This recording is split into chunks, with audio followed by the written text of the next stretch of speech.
I'm Dr. Matthew C. Watson of Texas Tech University, and this is a video abstract from my 2014 article in Theory, Culture, and Society. The article's title is Derrida, Stengers, Latour, and Subalternist Cosmopolitics. The article brings two influential theoretical programs into dialogue. The programs are Jacques Derrida's Cosmopolitan Ethics of Hospitality and Isabelle Stengers and Bruno Latour's Cosmopolitical Rethinking of Science. The programs appear to be at odds. Derrida focuses on how representations are destabilized by their margins or what they exclude. Latour focuses on how scientists translate unknown objects into stabilized scientific representations. But I argue that the programs are two sides of the same coin. Derrida's 1996 essay, On Cosmopolitanism, explores the philosophical basis of persecuted subjects' rights to asylum.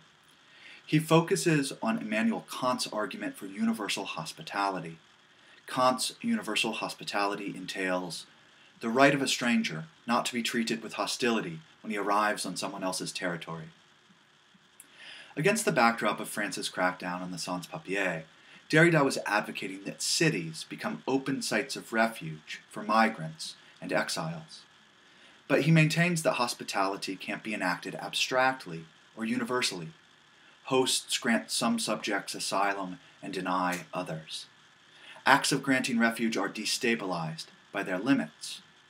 Derrida even refuses to name exiled subjects because others will go unnamed. From an anthropological perspective, Derrida's ethics founders here. He takes a rigorously produced, but ultimately rather blasé, observation about the limits of abstract hospitality as an analytical endpoint. I take it as a starting point and summarize it in two key propositions. First, we must remain open and hospitable to whatever strangers arrive. Second, we must constantly attend to the violence of hosting some strangers and not others. I term this position critical cosmopolitics. Latour's, and especially Stengers' approaches, don't fully contradict critical cosmopolitics. But Latour downplays the role of exclusion in scientific representation. Instead, he shows how knowledge emerges through complex associations among heterogeneous actors that stabilize as common worlds. Actors' statuses as cultural or natural aren't given in advance. They are the outcomes of purification practices. Latour outlines the political consequences of this program in his book Politics of Nature. He claims that cosmopolitics democratizes representation by refusing the great divide between nature and culture. But as I show in my 2011 Theory, Culture, and Society article, Cosmopolitics and the Subaltern, Latour ignores how his system produces a proliferation of new divides or exclusions.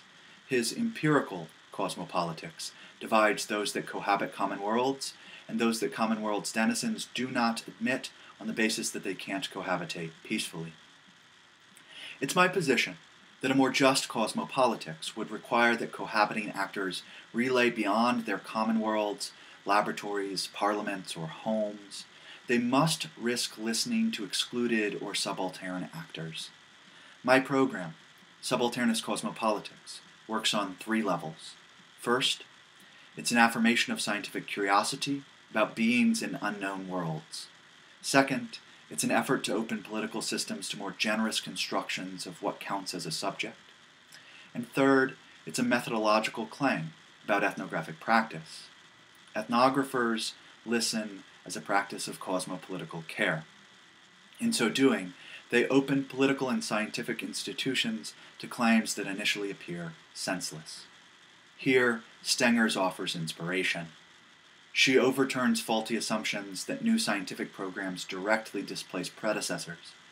In the broadest terms, as Stengers says, the sciences do not owe their existence to the disqualification of so-called pre-scientific practices. Stengers attends gracefully to those excluded by novel scientific arrangements. Here she mobilizes Melville's figure Bartleby, the scribe who responds to each of his employer's successive requests with a curt, "I would prefer not to." Subalternist Cosmopolitics foregrounds caring efforts to listen to our respective Bartlebys, We must work to host others without forgetting that hosting may fail and that hosting entails exclusions. And we must remember that who's the host and who's the guest remains an open question. Thank you.